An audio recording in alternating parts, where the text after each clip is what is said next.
Bien, mais bonjour à tous. C'est un grand plaisir d'être là aujourd'hui sous l'initiative de l'Institut de la Vision qu'on a vu grandir depuis 12 ans. Je me rappelle, il y a 12 ans, j'avais reçu le professeur Sahel, puis il y a 5 ans, et chaque fois on voit que ça grandit, et c'est vraiment un grand plaisir.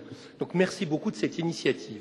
Alors ça commence par quoi? Je reprendrai une phrase de Steve Jobs, l'innovation elle part de l'homme et elle revient vers l'homme, en ayant fait un détour par les technologies. Alors aujourd'hui, en 4 points, les grands enjeux de l'innovation qui va nous amener à zoomer sur la vue. Enjeu humaniste universel. 1. Innover, c'est améliorer la condition humaine. Enjeu de l'innovation santé et vision.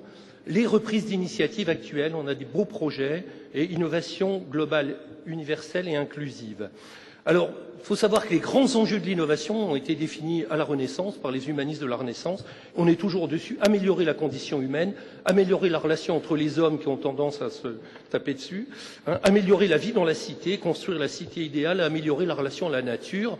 Et aujourd'hui, on est dans une grande vague de retour vers une innovation plus humaniste. Alors je vous montre, c'est le seul schéma théorique de ce que je vous présenterai. Une vague d'innovation, il y a une longue préparation scientifique, longtemps, recherche, développement. On a une phase technologique où les sciences s'agrègent en technologie et on passe par une phase dite de synthèse créative.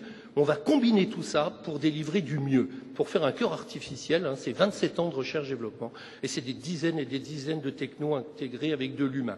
Et là, c'est une phase destruction créative, renouveau. On est en plein dedans. En période scientifique, on parle de recherche-développement. En période techno, d'innovation. Aujourd'hui, on reparle de progrès. Donc on est ici, actuellement, dans cette phase de synthèse créative. C'est bien parce que c'est la partie la plus délivrante de progrès. Alors, je passerai sur la poussée scientifique et techno, 14 millions de chercheurs dans le monde, 1 million de plus par an, 110 000 revues scientifiques, 4,5 millions d'articles par an, 2 millions de brevets. Tout ça doit servir, vous savez qu'il y a 0,3% des brevets qui trouvent une application. On aimerait que ça soit plus. Donc, il y a un gros travail de synthèse. Alors, qu'attendent les Français en innovation? Numéro 1, santé. Je passe sur les autres, transport, etc. Santé, c'est la préoccupation numéro 1. Quand on dit recherche, les gens pensent d'abord santé. Quelle forme d'innovation ils veulent? Ben, voyez, me simplifier la vie, pas détruire la planète, être accessible à tous, ne pas se dévaloriser, que ce n'est pas un phénomène de mode, mais que ça serve longtemps, me réenchanter la vie, être à mon service et tout. La revendication des gens, c'est plus de service à leur vie réelle. C'est une étude complète qui vient de sortir. Je passe sur les détails.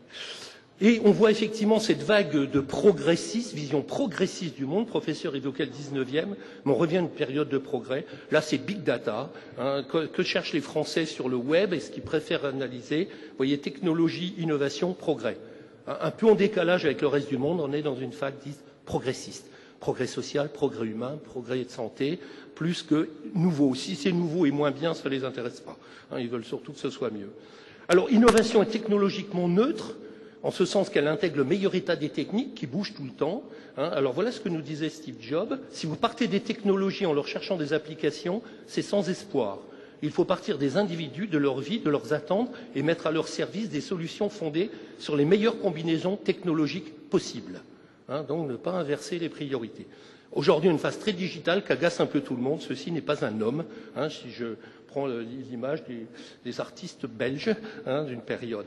Donc la femme ne sera pas digitale, l'homme ne sera pas digital, il ne se ramènera pas des 1 et des 0. Par contre, le digital va permettre d'améliorer la condition des hommes et des femmes. Pas confondre la technologie avec ses objectifs. Donc dans une période on sort d'une énorme poussée technologique, on revient vers une prise en compte plus forte. Comment mettre ces technos au service de la vie? Et donc on a une vague qui balaie la planète, on le voit nous dans tous les grands groupes, dite human-centric. Comment puis-je réellement améliorer la vie grâce à tout ce pack technologique? Et vous avez toute une série de démarches que vous verrez pendant la journée. J'ai vu que chacun prenait ces mots. Human-centric innovation, design thinking, je conçois pour qui? Living lab, je fais de la vie mon laboratoire. Innovation d'expérience réelle des gens, triple A, dites nos amis indiens, c'est-à-dire disponible, accessible et abordable. Inclusive innovation, c'est-à-dire je n'exclus personne.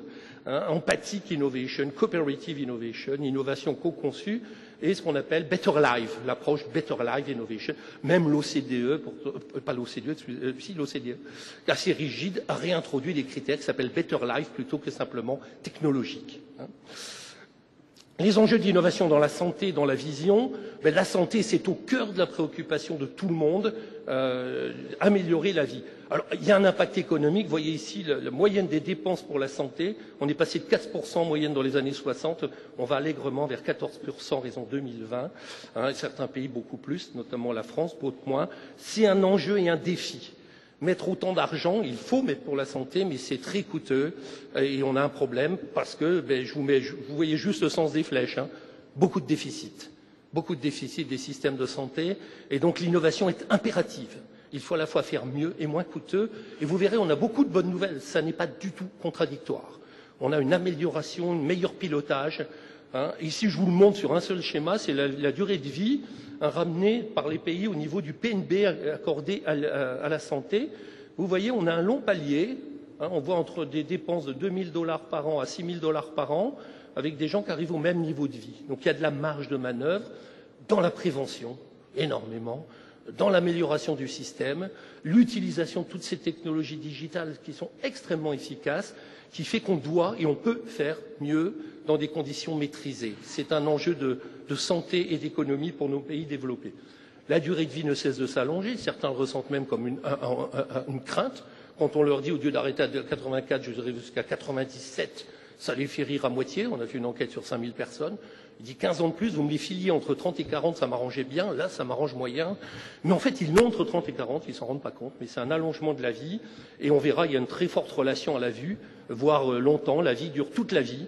La grosse inquiétude dans les pays développés, 4 générations simultanées.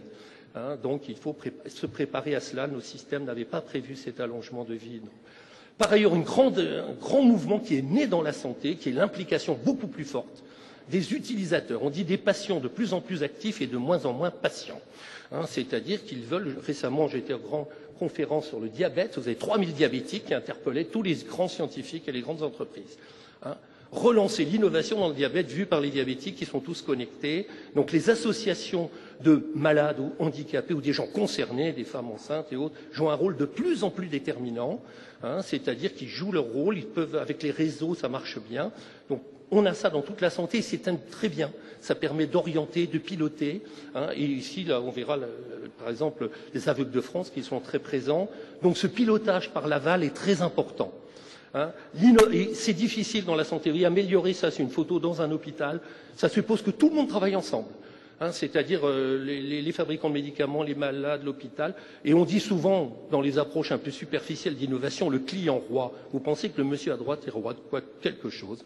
Donc il faut aller vers les gens. Il faut de l'empathie. Ça ne se règle pas tout seul. Un grand programme anglais sur la dignité du patient. La vue, elle est au cœur du système.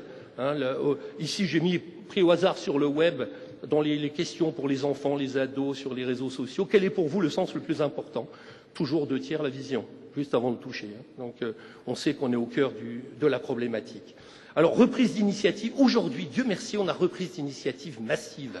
Dans la santé, je passe sur toutes les évolutions technologiques absolument spectaculaires. L'arrivée, par exemple, de la chirurgie ambulatoire. La Cour des comptes attend 5 milliards d'économies de son expansion, mais ça demande beaucoup de travail. Le cœur artificiel, je peux vous faire un dessin, 27 ans d'R&D. L'arrivée de l'exosquelette, révolution copernicienne par rapport au fauteuil roulant, les robots d'aide à la personne, le début de la thérapie génique. On a la première usine au monde qui fait de la thérapie génique. La deuxième, c'est dans 4 ans en Chine, elle sera plus petite, c'est ça clair. Il y a beaucoup de bonnes nouvelles. Une autre bonne nouvelle, c'est que Paris est depuis Pasteur, au cœur de la santé mondiale. On respecte Paris, on sait qu'on fait des avancées à Paris. On a eu un grand institut qui s'appelle l'Institut Pasteur. Là, il naît des instituts, j'en cite 2. L'Institut du cerveau de la moelle épinière qui rame sur tout ce qui est Alzheimer, dégénérescence du cerveau, ce qui fait peur à tout le monde. Ce fantastique Institut de la vision qui nous invite aujourd'hui aussi. Donc reprise d'initiative de grands scientifiques qui dépassent ce qu'ils pourraient faire parce qu'ils sont installés pour créer quelque chose de nouveau en remuant autour d'eux les partenaires. Alors, dans la vue, vous voyez, ça, c'est le Nova Reperta, qui listait en 1600 les grandes innovations de la Renaissance.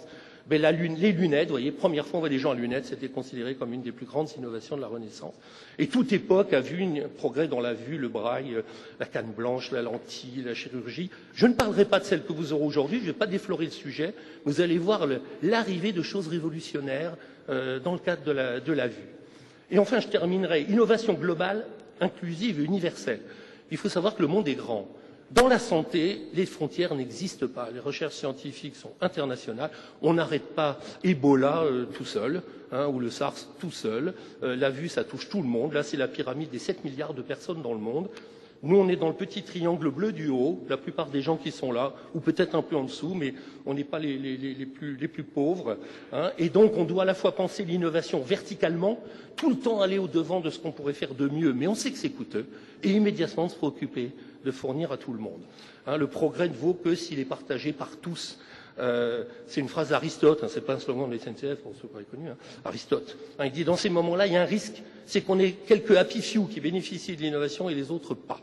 Donc tout le temps préoccupation verticale et horizontale. Et là, je rendrai un petit hommage à des gens qui ne sont pas là cette fois-ci, c'est une idée d'inviter une prochaine fois, qui sont nos amis indiens. Moi, j'adore travailler en Inde, qui fait un travail monstrueux. Vous savez, un tiers des médecins dans le monde sont indiens. Avec de progrès dans la santé, le plus efficace possible pour le coût moindre. Et si je prends l'impact de la vision sur la population mondiale, voilà ce que ça donne. Ça touche un tiers de l'humanité, en fait. Si on prend les quelques dizaines de millions de gens qu'on dit aveugles, mais on verra, les définitions ne sont pas si simples, quelques centaines de millions de malvoyants et 2,5 milliards de gens qui sont mal corrigés, peu corrigés ou pas corrigés. Mais enfin qui souffrent de ne pas pouvoir voir comme ils devraient. Donc vous voyez l'impact. Donc nécessité de progrès constant. On est dans des pays développés, on peut aller loin et très rapidement élargir systématiquement pour la plupart des gens. Alors je vous montre deux entreprises, il faudrait le coup d'inviter une fois, Aravint et Eurolab, qui ont vraiment fait un boulot monstrueux en faisant revoir des gens. Alors vous voyez la queue là, il faut avoir vu une fois dans sa vie une queue de 2000 personnes qui font la queue pour être opérés de la cataracte et retrouver un peu de vision. Et sachez, quand on soigne quelqu'un, on soigne un enfant parce que sinon il s'occupera de son père ou de son grand-père toute sa vie pour lui servir de guide.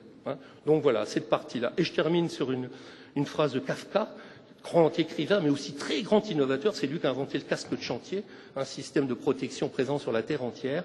Il dit, en croyant passionnément en quelque chose qui n'existe pas, on le crée. L'inexistant est quelque chose que l'on n'a pas suffisamment désiré. Voilà. Merci de votre attention.